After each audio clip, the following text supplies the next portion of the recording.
new lesson, that is lesson number 12, chapter number 12, India post independence. Okay.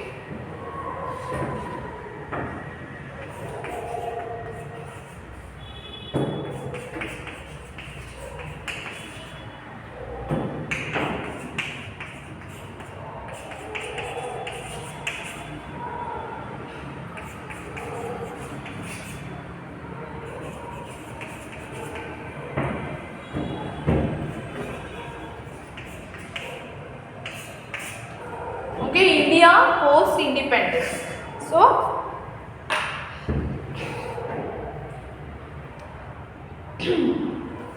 as you can see, they have show us first they show us the map of India. इन्होंने map India का map दिया है और नीचे लिखा है India on 15 अगस्त 1947। 15 अगस्त 1947 में India कैसे था। ओके और अभी बहुत सारे चेंजेस आ गए हैं इस मैप में, आप देखोगे और अभी के मैप में देखोगे बहुत सारे चेंजेस आपको दिखाई देंगे। ओके सो और यहाँ पे साइड में दिखा है वेस्ट पाकिस्तान, जो ब्लू लाइन में दिख रहा है ना आपको, वेस्ट पाकिस्तान। ऐसे हमारा पहले इंडिया है, ये पूरा पाकिस्तान एक साथ था, लेकिन अभी ये पाकिस्तान डिवाइड हो गया है, तो यहाँ पे येलो कलर में दिखाया है वेस्ट पाकिस्तान। तो इंडिया 15 अगस्त 1947 को इंडिया का मैप ऐसे था, ऐसे बन चुका था। So I am going to reading the lesson, you have to pay attention on it. Okay आपको ध्यान देना है, मैं रीडिंग करूँ। Page number 94 is going on.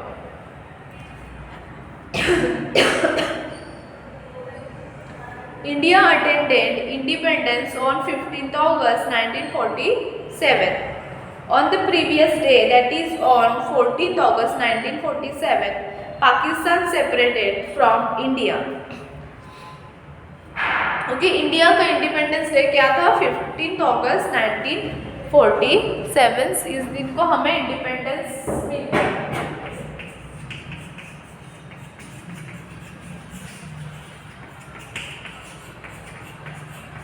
Okay on the previous day, लेकिन इसके एक दिन पहले मतलब 14th अगस्त को, 14th अगस्त को ही क्या हो गया, पाकिस्तान डिसेपरेट हो गया इंडिया से। Okay thus along with the happiness of being independent, people of India had to face a whole lot of problems too. Due to the partitions, approximately 80 lakhs refugees come back to India from Pakistan. The rehabilitation of these refugees was a major challenge. Second challenge was integrate the 562 small and big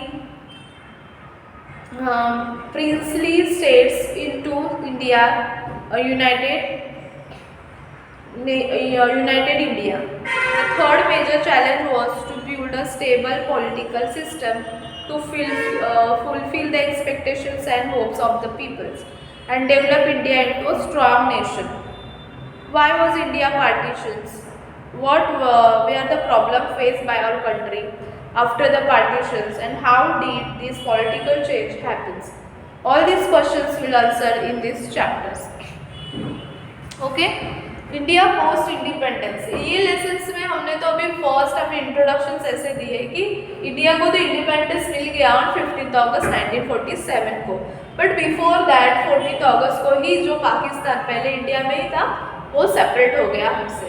okay तो Pakistan separate होने के बाद बहुत सारे problems create होने लगे। जैसे 15th अगस्त वाला दिन आया, हम बहुत खुश थे, हैप्पीनेस ऑल ओवर था क्योंकि इतने सालों बाद हमें इंडिपेंडेंस, हम इंडिपेंडेंट हो चुके थे। बट उसके ही साथ हमें और एक भी टेंशन था, वो था 14th अगस्त को जब भी इंडिया से पाकिस्तान अलग हो चुका था, तभी बहुत सारे रेफ्यूजी ऐसे थे। रेफ्यूजी मतलब अभी पाकिस्तान में जो लोग रहते हैं वो उन्हें इंडिया में आना है, वो भले मुस्लिम हो, ऐसी कोई कंडीशन नहीं थी कि सिर्फ मुस्लिम ही चले जाए पाकिस्तान में। मतलब इफ पाकिस्तानी मुस्लिम मतलब मुस्लिमों को इफ इंडिया में रहना है तो वो इंडिया में भी रह सकते हैं और पाकिस्तान में भी रह सकते हैं। जो भी पाकिस्तान में मुस्लिम थे उन्हें इफ इंडिया में आना होगा तो वो इंडिया में आ गए, तो वो अभी वहाँ से यहाँ आए तो उनका रिहैबिलिटेशन कैसे किया जाए, मतलब उनको रहने के लिए जगह, उनको पूरे जो उनको जो भी लगेगा तो वो सभी प्रोवाइड करना, वो भी एक बड़ा चैलेंज हो चुका था इंडिया के सामने। बस इंडिपेंडेंस की खुशी इतनी नहीं थी कि तो वो जो रेफ्यूजी थे उनको रेफ्यूजी बोला जाता है, तो वो जो रेफ्यूजी है मतलब वो इंडियन ही है, बट क्या हो रहा है पार्टीशन के टाइम वो वाले एरिया में है तो उनको वहाँ से यहाँ लाना है तो उसे रेफ्यूजी बोलेंगे।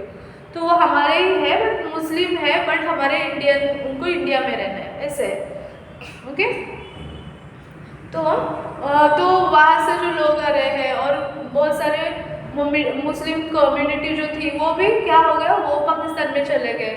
तो जो आए हैं हमारे यहाँ पे उनका रिहेबिलिटेशन कराना, जो इंडिया को इंडिपेंडेंस मिला है उसके बाद स्टेट डिफरेंट स्टेट बन जाएंगे तो उनका एडमिनिस्ट्रेशंस मैनेज करना, ओके, और इंडिया को स्ट्रॉन्ग नेशंस बनाना है तो उसके लिए लोगों के फुलफिलनेस, मतलब लोगों की और मांगे क्या है वो कब पूरे करना। तो बहुत सारे चैलेंजेस इंडिया के सामने आ गए, बट इससे पहले इंडिया का ऐसे पार्टीशन, जो पाकिस्तान का सेपरेशन हो गया वो क्यों हो गया, क्यों ऐसे मुस्लिम जन अलग हो गया हमसे, तो ये सभी जो क्वेश्चन है ये हम ये चैप्टर में देखने वाले हैं, that is India's post independence. Get it? Resolutions of the Muslim league. अभी मुस्लिम लीग की resolutions, the britisher had always follow the policy of divide and rule, the propagate the belief among the peoples of the India, that is Hindu and Muslim, had different interests and culture. Many Muslim leaders were convinced the Muslim will not be safe and the social, political, cultural interests of the Muslim will not be taken care of independence India. To safeguard the interest of Muslim community and to ensure the development of both the communities, it is necessary to create separate country, that is Pakistan. Okay, so Britishers ने पहले ही एक policy निकाली थी, वो थी divide and rule, मतलब अलग करो, हाँ, इंडियंस को अलग करने की उनकी पॉलिसी थी। और वो पॉलिसी में क्या था कि उन्होंने लोगों में भड़काया था, ब्रिटिशर ने लोगों को भड़काया था कि मुस्लिम की कम्युनिटी कल्चर हिंदू से पूरे डिफरेंट है तो उनकी अलग कम्युनिटी बननी चाहिए। तो तभी हमने उनको मुंहतोड़ जवाब दिया था, बट थोड़ा सा तो इम्पैक्ट उनका ब्रिटिशर्स का जो मुस्लिम कम्युनिटी थी उन पे हो गया। उनको भी बाद में ऐसे लगने लगा कि हाँ, हमारा कल्चर अलग है, हमारा रहन सहन अलग है, हिंदूज के मतलब हमारा रहन सहन अलग है, तो हमें क्या करना चाहिए, हमें इंडिया में हमारे कल्चर को सेफ नहीं किया जाएगा, हमारे रूल्स फॉलो नहीं किया जाएगा, इसलिए हमें क्या करना है, अलग separate Pakistan banana. In the Lahore session in 1940, okay, कभी इन द लाहौर सेशन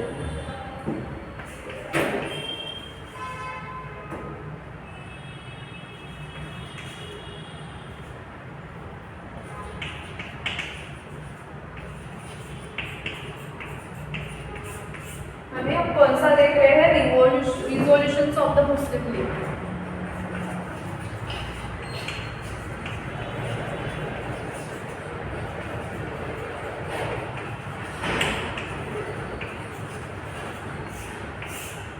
हमारे ये पॉइंट चल रहे हैं, okay, resolutions of Muslim league.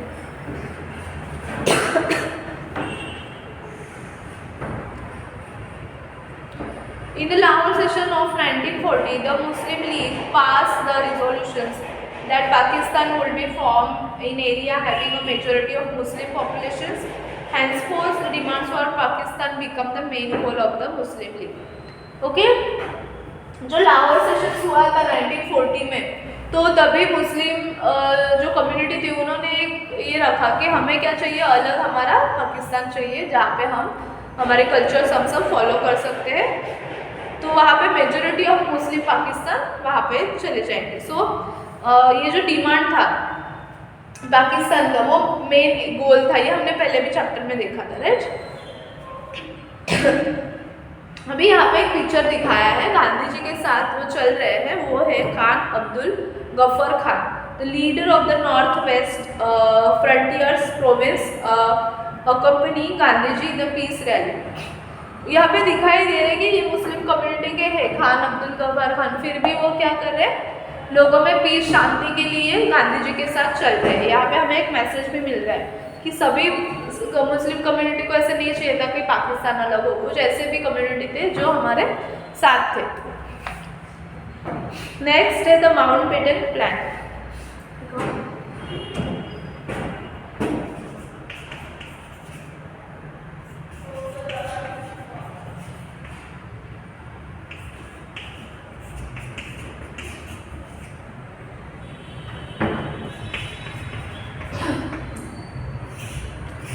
The Mountbatten Plan. The British had to declare India independence, now notwithstanding the integrity of the freedom movements. Viceroy Mountbatten arrives in India in March 1947. He was the opinion that the partitions was an inevitable conditions of the Indian independence of the India. Otherwise, the entire country will face the communal rights, and many of would suffer due to it. Many visionary leaders who knew the reality unwillingly accepted the proposals of the formations of Pakistan. The discussions and negotiations continued for the 3 months over the series of meetings.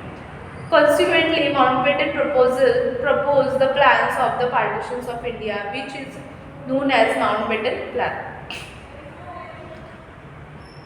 The British Parliament passed the Indian Independence Act that finalized the arrangements for the partitions and abandoned the British suzerainty over the princely states. Okay, so Mountbatten, ये जो Mountbatten थे वो कौन थे, viceroy थे। तो viceroy जो Mountbatten है वो इंडिया में आ गया 1947 को, और उन्होंने लोगों को ऐसे बताया कि पार्टीशन करना क्यों ज़रूरी है, और पार्टीशन नहीं करेंगे तो क्या होगा, तो इंटायर कंट्री को सर्वाइव करना पड़ेगा, तुम्हारे बीच भी तुम्हारे आपस में ही कम्युनल राइट्स होंगे, मतलब सांप्रदायिक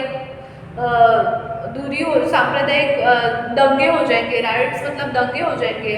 ऐसे उन्होंने माउंटबेटन ने लोगों को बताया था। इसके वजह से क्या हुआ, वो जो उनका प्लान था इंडिया को डिवाइड करना वो सक्सेसफुल हो गया।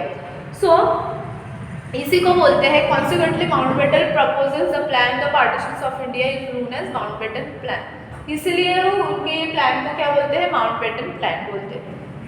The British parliament pass the India independence act that finalized the arrangement for partitions and abandoned the Britishers। मतलब ब्रिटिशर ने क्या किया, जाते जाते पार्लियामेंट में पास कर दिया, तो जो पार्टीशन करने का जो प्लान था वो सक्सेसफुल हो गया। वो जो पार्टीशंस का जो अप्रूवल्स था वो भेज दिया और पास किया इंडियन इंडिपेंडेंस एक्ट में, और पाकिस्तान अलग हो गया हमसे, राइट।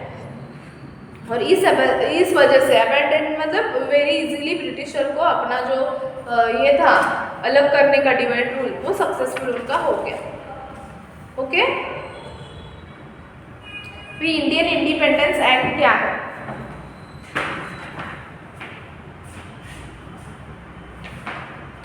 इंडियन इंडिपेंडेंस एक्ट देखेंगे हम कौन से हैं।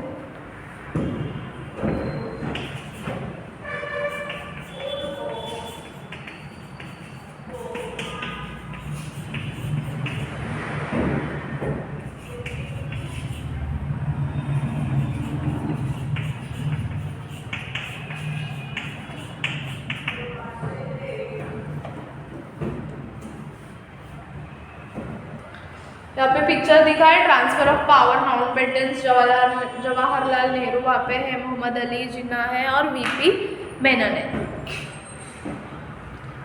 सो इंडियन इंडिपेंडेंस एक्ट 1947, इसमें क्या था, the clauses of the Mountbatten plan were Sikh Hindu Muslim in Punjab, Sikhs Hindu and Muslim in Punjab and Bengal legislative assemblies would meet and vote the partitions। If the simple majority of either group wanted partitions, then this province would be divided. मतलब वहाँ पे उन्होंने ये जो Indian independence act है इसमें 1947 इसमें क्या किया, एक मीटिंग अरेंज की, उसमें जो सिख थे, पंजाब के जो मुस्लिम थे, हिंदूज थे और बंगाल लेजिस्लेटिव असेंबली, उनको एक बिठाया और वोट करने के लिए बोला। पाकिस्तान का जो पार्टीशंस होगा उसके तहत वोट करने को बोला। तो मेजॉरिटी वोट इफ पार्टीशन के होंगे तो हाँ पार्टीशन कर देंगे। Sindh was take its own decision, Sindh अपने डिसीजंस खुद ले सकते थे, ऐसे बोला। The faith of north west frontiers province and Sylhet district of Assam was to be decided by referendums. Okay, जो faith of north west frontier province थे, मतलब वो जो एरिया था, और साइलेंट डिस्ट्रिक्ट ऑफ आसाम, वो जो आसाम के जो डिस्ट्रिक्ट है वो डिसाइड करेंगे रेफरेंडम। नेक्स्ट है India would be independence bye 15 अगस्त 1947। उसमें एक भी था कि इंडिया को 1947 15 अगस्त को इंडिपेंडेंस मिलेगा। The separate independence of Bengal was ruled out. Okay, separate independence जो बंगाल है वो अपना खुद रूल करेंगे। A boundary commissions to be set up in case of partitions.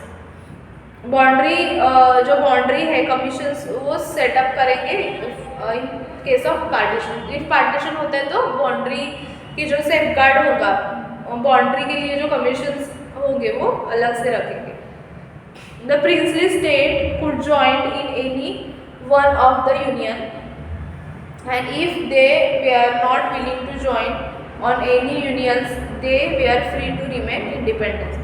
जो प्रिंसली स्टेट थे उन्हें भी अपना अपना डिसीजन लेने के लिए कहा कि आपको इंडिपेंडेंस अपना खुद का होना है तो आप कर सकते हैं, नहीं तो आपको ज्वाइन होना है इंडिया के साथ तो आप ज्वाइन हो सकते हो। इस तरह से ये इंडियन इंडिपेंडेंस एक्ट था। According to the Indian independence act and Mountbatten plan, India was divided into India and Pakistan. इसके वजह से इंडिया दो हिस्सों में बढ़ गया, India and Pakistan. Mountbatten was appointed as India's first governor general and Muhammad Ali Jinnah as the first president of Pakistan. Okay, जो Mountbatten थे वो इंडिया के फर्स्ट गवर्नर हुए जनरल्स एंड मोहम्मद अली जिन्ना थे वो फर्स्ट प्रेसिडेंट, वो पाकिस्तान के फर्स्ट प्रेसिडेंट्स हो गए। The struggle that has started in 1857 common era ultimately made its goal in 1947. Sindh, Baluchistan, West Punjab, North West Frontier and West East Bengal were included in Pakistan. ये सभी पाकिस्तान में चले गए। Okay, Pakistan मतलब इंडिया का ही एक हिस्सा पाकिस्तान को मिलने वाला था। तो ये जो एरिया था Balochistan, Sindh, west Punjab, north west frontier, east Bengal, इनका जो भी एरिया था वो पाकिस्तान में चला गया। तो वो सभी मिलके एक पाकिस्तान बन गया। The rest of the regions remain in India, और जो बाकी का जो भी बचा एरिया था वो पूरा इंडिया हो गया। ओके, इस तरह से हमारा इंडिया डिवाइड भी हो गया और इंडिपेंडेंस भी हो गया। इस तरह से इंडिया इंडिपेंडेंस एक्ट में ऐसे पॉइंट थे। ओके, जिसमें क्या क्या था, हिंदू मुस्लिम वो सब बैठ के सीख ये बैठ के डिसाइड करेंगे कि पार्टीशन करेंगे कि नहीं। Sindh was to take its own decision, जो सिंध थे उनको अपना खुद डिसीजन लेना था, उनको रहना है इंडिया में रह सकते हो, पाकिस्तान में जाना है पाकिस्तान में जा सकते हो। और सेपरेट बंगाल चाहिए तो बंगाल को भी इंडिपेंडेंस का रूल ये किया था कि उनको कैसे रहना है, इसके साथ रहना है, अपना खुद का इंडिपेंडेंस रखना है। ओके, इस तरह से इंडियन इंडिपेंडेंस एक्ट में 1947 में हमें समझ में आता है क्या है। Okay,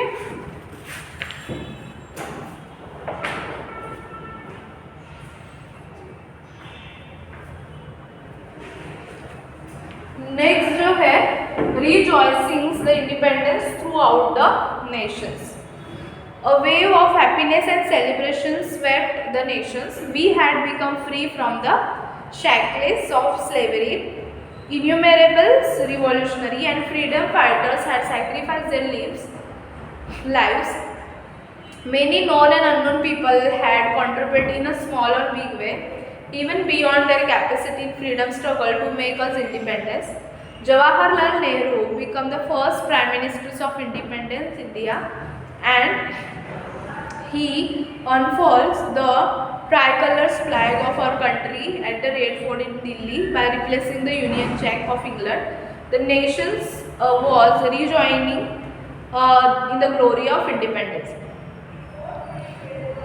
Rejoicing the independence throughout the nation. अभी वो दिन आया इंडिपेंडेंस का जहाँ सब खुशी से फूल उठे, क्योंकि 1947 को जब इंडिया को इंडिपेंडेंस मिला तभी फर्स्ट प्राइम मिनिस्टर कौन थे? जवाहरलाल नेहरू। उन्होंने क्या किया, इंग्लैंड का जो फ्लैग था जैक ऑफ इंग्लैंड वो निकाल दिया, और अब हमारा इंडिया का इंडिपेंडेंस, हमारा इंडिया का जो फ्लैग है वो इंट्रोड्यूस करवाया जो 3 कलर्स में होता है, राइट। और हमारे prime minister first Jawaharlal Nehru थे। और ये सभी मतलब इतने जन के सेक्रीफाइस और कुछ बड़े छोटे कंट्रीब्यूशन सबके मिल के हमारे इंडिया को इंडिपेंडेंस मिला, इस वजह से सब खुश थे। Okay, so we have completed the rejoicing the independence throughout the nation. तो आज हमने कितने पॉइंट्स देखे? Resolutions of the Muslim League, the Mountbatten plan, Indian independence act 1947 and rejoicing the independence throughout the nations. Okay.